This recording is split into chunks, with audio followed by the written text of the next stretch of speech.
फदील अहमद साहब से मैं जानूंगा, फदील साहब क्या इसके पीछे कोई सियासत है कि हम जो है रिश्ते बरकरार रखेंगे, जबकि वो ये साफ साफ कह रहे हैं कि साहब हमारे मतलब ये जो इजराइल कर रहा है वो पूरी दहशतगर्दी है। नेतन्याहू को दहशतगर्द कहा, इजराइल को दहशतगर्द कहा, मुस्लिम फौज बनाने की बात कही, वो ब्रिक्स में भी शामिल होते हैं। आप देखिए वो जो अभी मुस्लिम जो देशों की हुई उसमें भी वो शामिल होते हैं। लेकिन ये जो बयान है, क्या इसको ये माना जाए कि ये भी अपने आप में एक सियासत है, राजनीति है? देखिए, कभी कभी इतने बड़े लीडर का बयान जो होता है वो बीच से कुछ लाइनें उठा ली जाती हैं।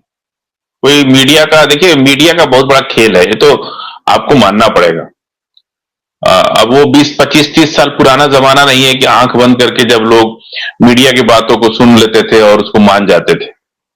तो कहीं से बीच की कोई लाइन उठा कर दिए और उसको वायरल कर दिए, फ्लैश कर दिए। अभी इस बात को पूरी तरह से समझने के लिए, क्योंकि वो तुर्की तैयब रजब तैयब अर्दगान साहब, अभी थोड़ा सा और वक्त लगेगा इस पूरी चीज को क्लियर होने में। अभी कुछ कहा नहीं जा सकता, कहां वो पूरा इस्लामिक वर्ल्ड उनको अपना खलीफा मान चुका था, और वो दुनिया में कहीं भी मुसलमानों पे कोई बात होती थी तो सबसे पहले आगे आते थे। तो मुझे नहीं लगता कि, और इधर लगातार दो शेल भी एक बार मिले थे तुर्की की मोहर लगे हुए, तो उस पर अमेरिका ने और इसराइल ने एतराज किया था कि ये कहां से आ गए। तो उन्होंने कहा कि ये कहीं कबाड़ वबाड़ से कहीं कुछ करके और फोटो वोटो खींची गई है। तो मुझे नहीं लगता है कि मीडिया का ये खेल है जो बीच की कोई लाइन उठा करके और उसको चला रही है लोग। अभी इस पर, तो इसको पूरा समझने के लिए अभी थोड़ा वक्त लगेगा कि क्या कहे और कैसे कहे इस पर, और दूसरे लोग भी अगर कुछ कहे होंगे तो अभी तो बहुत सी चर्चाएं आनी बाकी हो जाएंगी, 1-2 दिन में काफी चर्चाएं आ जाएंगी। अभी जो ओआईसी की मीटिंग हुई उसमें भी वो शामिल थे और लगातार वो मदद करने की बात भी कर रहे हैं। ये भी कहे, कई बार कहे कि हम नेटो के से बाहर आ जाएंगे फिलिस्तीन के लिए। तो मुझे नहीं लगता कि अभी हम लोगों को इस पर कोई बहुत जल्दीबाजी में कोई चर्चा करनी चाहिए, क्योंकि बहुत से, देखिए, और राहुल गांधी जी का जो आलू डालो सोना निकलेगा वाली बात हो जाती है ना, कि राहुल गांधी ने जो अपने भाषण में कहा कि इधर से आलू डालो इधर से सोना निकलेगा, तो बीजेपी ने किस तरह से उसको आलू वाली बात को किस तरह से मार्केट में ला दिए कि आलू डालो और सोना निकलेगा। तो ये मीडिया का एक खेल है। हम लोग तो जब इंडिया में जब गोदी मीडिया को जब देखे तब बहुत ज्यादा समझ में अब आने लगा है कि मीडिया का क्या खेल है। पहले तो हम लोग भी नहीं समझते थे। तो अभी हम लोगों को इस पर थोड़ा इंतजार करना चाहिए कि ये क्या कहे और क्या मतलब निकला उसको। अभी जल्दीबाजी होगी कुछ। लेकिन फदील साहब, कैसे आप देखते हैं ये जो हमला है, इतना सटीक हमला, जैसा कि बताया गया है ड्रोन से तिल अवीव में, जो तिल अवीव का रक्षा मंत्रालय है वहां पे हमला हुआ है, कैसे देखते हैं ये कितना बड़ा? और इसमें इजराइल क्या वाकई अब उसका जो डिफेंसिव सिस्टम है वो नाकाम होता जा रहा है? जी मुमताज भाई, होतीज का तो एडवांस चीजें यूज कर रहे हैं लोग, और पूरा ईरान उनके पीछे हाथ रखा हुआ है।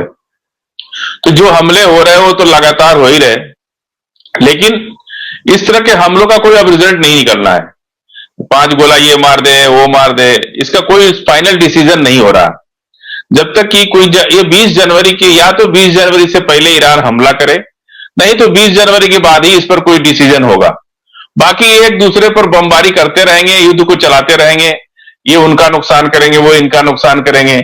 और दूसरी बात, अब सबके इंतजार में, आप अभी जो कैप्टन साहब ने कहा कि नेतन्याहू को कोई अमेरिका गवर्नमेंट जो है उनको नहीं हटा सकती, तो वो अरेस्ट हो सकते हैं। जबकि जैसा कि ऐसा लग रहा है कि जुडिशरी और पूरी आवाम उनके सड़कों पे थी जब उन्होंने एक नया बिल ला दिए थे, जो जुडिशरी को परखत करने की बात हो रही है, तो बकायदा उन्होंने एक नया बिल ला दिया था जिस बिल के खिलाफ पूरी इजराइल की आवाम सड़क पे आ गई थी। और उसी बिल के चलते जो जुडिशरी की पावर्स को उन्होंने कम करने की कोशिश की, तो पूरा इजराइल की जनता सड़क पे आ गई थी। तो अब इनका जो अरेस्ट होने का इंतजार हो रहा है, कि अभी 2 दिन पहले भी उसकी डेट थी, तो उन्होंने जाकर के कहा कि हमारी जान को खतरा है और हम बंकरों में रह रहे हैं, हम 1 मिनट भी बाहर नहीं निकल सकते, अदालत पे भी हमला हो सकता है।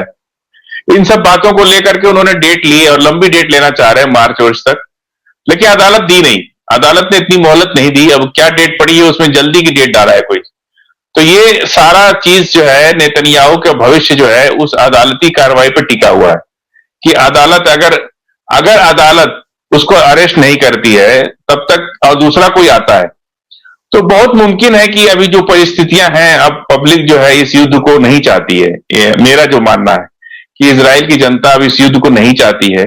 तो कोई नया अगर प्रधानमंत्री बनेगा तो वो कोई बीच का रास्ता निकाल सकता है और ट्रंप की तरफ से उनको कोई भी मदद नहीं मिलनी है। तीसरी बात, आज बहुत बड़ा एक घटना हुआ है यूक्रेन और रूस के बीच में, और ट्रंप ने शायद फोन से बात किया है पुतिन से, तो बातचीत के दौरान युद्ध रोकने की बात हो ही रही थी, तब तक जेलेंस्की ने मॉस्को पे हमला कर दिया।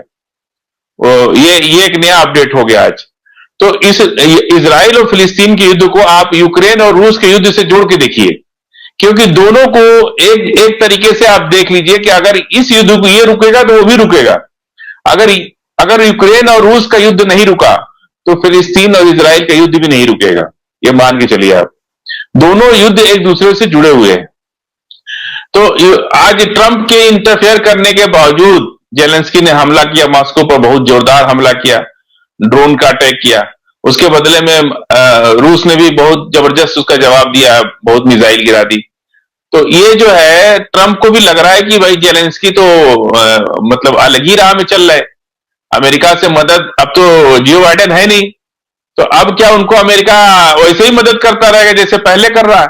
अब तो चीजें बदल गई ना। और ट्रंप के मना करने के बावजूद भी इतना बड़ा हमला रूस पे कर दिया जेलेंस्की ने, तो इसका तो असर ट्रंप की उस पर पड़ेगा कि भाई 20 जनवरी तक जो करना है कर लो, उसके बाद क्या करना होगा वो तो देखना ही पड़ेगा। तो कभी भी हम लोग इजराइल के युद्ध को यूक्रेन के युद्ध से ही जोड़ के देख सकते हैं, तब भी कोई डिसीजन निकलेगा। क्योंकि अमेरिका जो इतना कर रहा था कि अगर हम बीच में आते हैं इजराइल के साथ तो ईरान भी और रूस भी साथ में आ जाएंगे, चाइना भी आ जाएगा, फिर वर्ल्ड वॉर 3 हो ही जाना है, फिर तो रुकना नहीं है। तो ये चीजें जो है, और 20 जनवरी तक अभी सब ऐसे ही चलता रहेगा। 20 जनवरी के अगर कुछ ईरान को लगा कि ट्रंप से कुछ तो बात हुई है, अगर इनको लगता कि नहीं मतलब कमला हैरिस अगर जीत के आती तो बात वही होती, फिर अब तक युद्ध अभी तक लड़ाई हो जाती। लेकिन ट्रंप के आने की वजह से चीजें बदली हैं और ट्रंप जो है मिडिल ईस्ट से अपना रिश्ता खराब नहीं करना चाहेंगे, क्योंकि मिडिल ईस्ट जो है पूरी तरह से अमेरिका के प्रो है और बहुत बड़ी ताकत, नेचुरल रिसोर्सेस के मालिक अमेरिका बेवजह फायदा उठाता है। तो कभी भी, और आज की डेट में हमास और लेबनान और ईरान, ये सारे लोग पूरे मिडिल ईस्ट का पूरा एक कुनबा बन चुका है इनका। और कभी भी अमेरिका इस पूरे मिडिल ईस्ट की इस पूरी टीम से कभी भी अलग नहीं होना चाहेगा। इजराइल के चलते वो मिडिल ईस्ट को नाराज नहीं करेगा अपना। तो ट्रंप जो है बिजनेस माइंडेड आदमी है, वो कभी भी इजराइल को, नेतन्याहू को इतना आगे नहीं बढ़ाएंगे। और हमेशा वो तो देखिए पुतिन से भी बात कर लिए और नेतन्याहू से भी बात कर लिए, ईरान के लिए भी कह दिए कि ईरान जो है हमारा अच्छा दोस्त है, सब कुछ बातें हैं। तो वो जो है टेबल मीटिंग डिप्लोमेट लीडर की तरह हमको लगता है कि ट्रंप को जो है देखना चाहिए हम लोग। वो ऐसा नहीं है कि हिटलर वाली बात नहीं है कि जो हमने ठान लिया वो करना है। वो ज्यादातर बिजनेसमैन आदमी को कुछ कह दीजिए तो हंस के टाल के बात चला जाता है, उसकी एक आदत होती है। तो मुझे नहीं लगता है कि इस तरह की होगी और 20 जनवरी के बाद ही कुछ होगा।